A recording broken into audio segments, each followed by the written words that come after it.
Hey friends, I would encourage you to grab your Bible and your pen and paper and let's sit down together and do a Bible study in Mark chapter 10, verses 46 through 52. I have my friend Cassie here today and we're going to go through this together.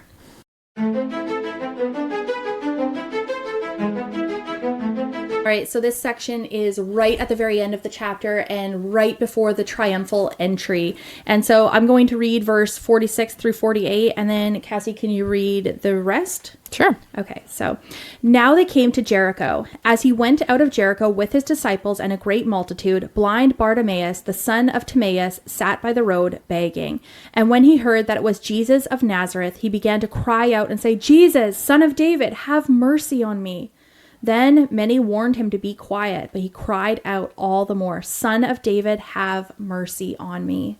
All right, so from verse 49, and I'm reading from the NIV, Jesus stopped and said, "Call him." So they called to the blind man, "Cheer up, on your feet. He's calling to you." Throwing his cloak aside, he jumped to his feet and came to Jesus. "What do you want me to do for you?" Jesus asked him. The blind man said, "Rabbi, I want to see." "Go," said Jesus. "Your faith has healed you." Immediately he received his sight and followed Jesus along the road.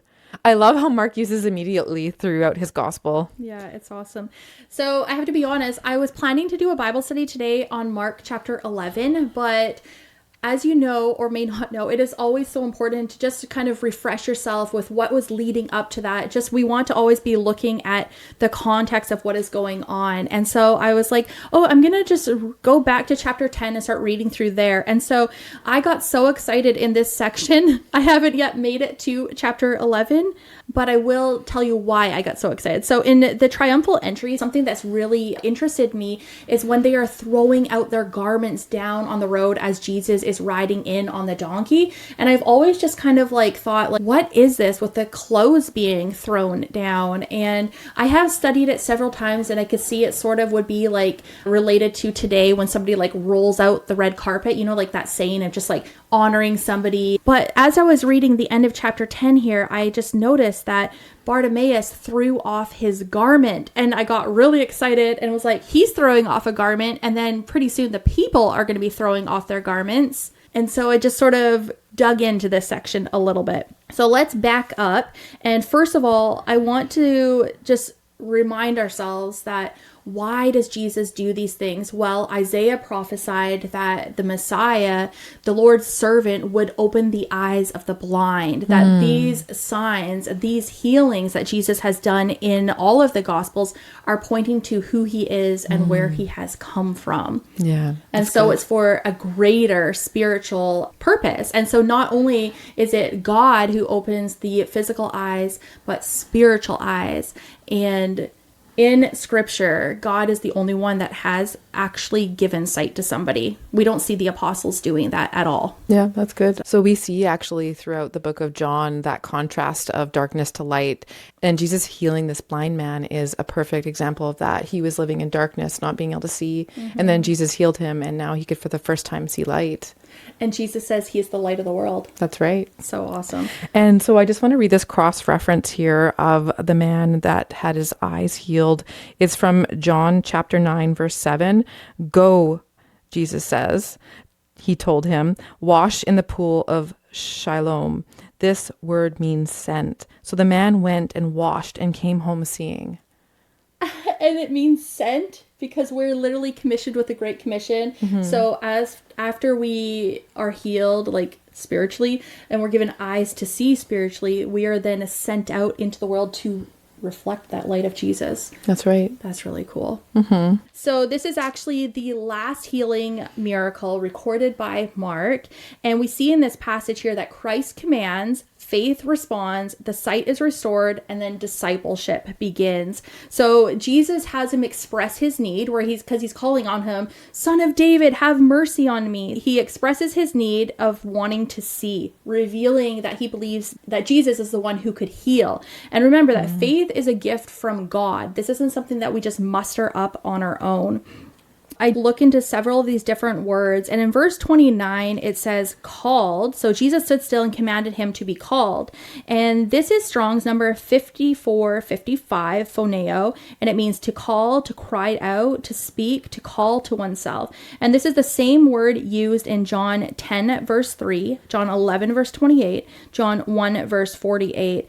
And I've also quoted from Hebrews 3:15, where it says, "Today, if you hear his voice, do not harden your hearts." We are to discern, heed, and relay the living voice of God. And so Jesus calls this man by grace, because it is in Ephesians 2, verse 8 and 9 that we are saved by grace through faith. Because in 49 we see called, and then also he is calling you. So that is that. And then he came to Jesus. So it just made me think about how the Father draws us and calls us, and it's only by grace we then respond. The fact that the man is calling out Son of David, that is like something from the Old Testament. And I don't know, Arya might want to post up what that verse where the Messiah was going to be from the Davidic line and the Son of David. So the man obviously knew who Jesus was when you hear him say that. That's what I think of anyways. Exactly. Yeah. And what's really interesting is, unlike Matthew and Luke, this is actually the only place in Mark's gospel that Jesus is referred to that. Wow, that's so cool. yeah, I have a note here from the New International Commentary on the New Testament, and it says, unlike Matthew and Luke, Mark had made little of this theme. Jesus is addressed as the Son of David only here in this gospel. Bartimaeus calling this out shows some conviction formed on the basis of what he has heard about Jesus. So he is claiming that messianic title from the Old Testament, which is cool. really, really cool. Yeah. And so then in verse 50, we see how they tell him, okay, rise, he's calling you, come. And he gets up, throwing aside his garment. And I'm just going to read the note that I wrote on this, because I just got very excited about all of it. So I wrote, he threw aside his outer garment so that he had nothing to hinder him from responding to the call of Jesus. By God's grace, we are able to hear and respond to Jesus. Our old selves are being stripped away and us being made new by him. So throwing aside is Strong's number 577, and it is apobalo, and it means to cast away. It pictures a decisive act of discarding and throwing away something. It is used only here in Mark 10 verse 50, as well as Hebrews 10 verse 35. And in that Hebrews verse, it is saying, do not throw away your confidence. Bartimaeus shows how material security can impede the pursuit of Christ. The use in Hebrews warns against losing bold assurance in Christ. We must guard our confidence in Christ's sacrifice. And so his garment also in the ancient Near East would have been very valuable to him. He would have been using it to sit on during the day, and then at night it would have been like his bed and to keep him warm. And so it just gave me this idea of everything we have, if we don't have Jesus, it's nothing. And so when we come to Christ, we see a lot in the epistles that we are to take off our old self. We are to put on Christ. So we are to, the old man dies and we become made new. We are a new creature, a new creation in Christ. And so it just really, to me, was like this vivid imagery of what happens with salvation. We are called by God through his grace. We respond through faith that he has even given us, because we can recognize the truth through his word. And then we are made new, stripped away of all that we have to put on him. And there was several different cross references, and I was wondering if you could read Luke 14 verse 33. Yeah. I can't help but think of like this idea of when you said that it's going to be his bed as well. It's like he would have been giving up anything that he would have had security in. And then that kind of makes me think of what Christ is asking us to do, like give up anything that we have our security, our hope in, and now we're going to be pledging allegiance to in him. And so, yeah, I love that. It's also like the prodigal son, when the father like girds up his clothing because they couldn't run with it. You know where that imagery, it says, gird up the loins of your mind. Well, that girding up, like when they had those long robe things, they couldn't just have it hanging down, running, like they would trip and fall. So it's like, again, like getting ready to respond to Jesus. That's wonderful. Wow. So I'm reading from Luke chapter 14, verse 3. In the same way, those of you who do not give up everything you have cannot be my disciples. Wow. Yeah, it was really making me think a lot about that. And Makes me think of the rich young ruler actually Yeah, too, because yes. he's being asked to give up everything because, well, obviously Jesus is like pressing into the one area that he knows that he's going to struggle with letting go of, right? And Oh. showing the state of his heart, that if he's unable to give that up, then really, where's his Well, heart? Yeah. God is very cool, because the rich young ruler is Yes, earlier in the of chapter. course. So we're seeing that contrast Yeah. of recognizing That's who right. Jesus is. Yeah, versus the rich young ruler. Yes, that's a contrast and comparison going on here, because he responds to him, good teacher. And then now this man, Bartimaeus, is responding, son of David. So he is saying, Jesus, son of David, have mercy on me. And this guy is just saying, good teacher, what must I do? So we see that contrast of this guy is thinking that there's something he can do to inherit that eternal life, whereas Bartimaeus is recognizing Jesus as that messianic title, and that it is him he can receive mercy from. Yeah, and it's like, who are we in that? Are we the one that is seeing who Jesus is and giving up all we have, in the sense that we offer it up to his kingdom and helping him? Not that we have to let go and give everything away, but is everything that we have building his kingdom, or is it building our own kingdom here on earth? Yeah. Wow. So if you're having a struggle to choose to use your assets and the things that the Lord has blessed you with for furthering his kingdom, or using them to, encourage other Christian believers and that sort of thing, this really is an opportunity for us to do a heart check, because if we're responding the way the rich young ruler is in our lives, then we might want to see if we are actually saved. And if we're responding the way this blind man did, giving up everything, seeing who he is, and casting away everything that he had security in, and fully putting his trust in Christ. And so again, just to clarify, it doesn't mean that we give away everything. It just means, are we using everything to further God's kingdom? And that looks differently for everybody. Are we finding security in the things of this world? Or are we finding security in Christ? If you lost everything tomorrow, would you feel lost? Yeah. Or would you still feel found in Christ and be asking him, what now, Lord? So these are good things to think about. Yep. So good.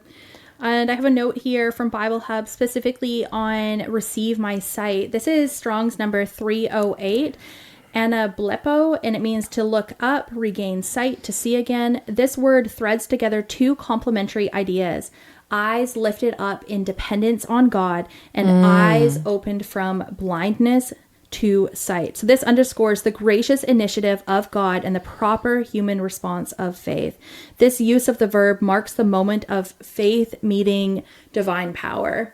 And it just, all of this remind me so much about being saved by grace through faith that we see in Ephesians 2, 8-9, and Hebrews 11, verse 6. So even if you're striving for it, I guess too, that's kind of what it's poking at. Like, we're saved by grace through faith. So if it's feeling like something that you have to earn, that's not right. No, exactly. So Hebrews 11, verse 6, but without faith it is impossible to please him, for he who comes to God must believe that he is, and that he is a rewarder of those who diligently seek him. And so he is a rewarder of those who diligently seek him, because those who see him for who he is and repent of their own good works and all of the things, so that we can see Jesus for who he is, turn to him and believe in him. We're given eternal life with him. We are receiving mercy and forgiveness from God and reconciliation to him. Yeah, and that repentance is a fruit of our true salvation. And so we're easily being able to a pattern of repentance as we mess up and we're turning to our Lord, and the things in our life are constantly being offered up to see how he can use them, then we can see obviously that we are truly saved.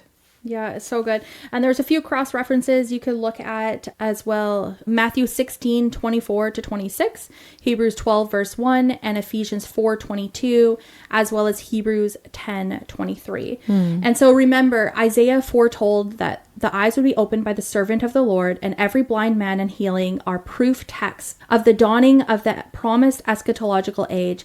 This presses to acknowledge Jesus as the long-awaited deliverer as the reader reads through this gospel. Wow. Yeah, that's so good. And so the question we can be asking ourselves is, how do we see Jesus? What is really within our heart? What are we reflecting in our lives? And what are we pointing to? Yeah. So that was just a small little Bible study, and I really hope it encourages you to go into the gospel yourself and read and study this further. And I'm really excited to get into chapter 11 now. So may the grace of the Lord Jesus Christ be with you all.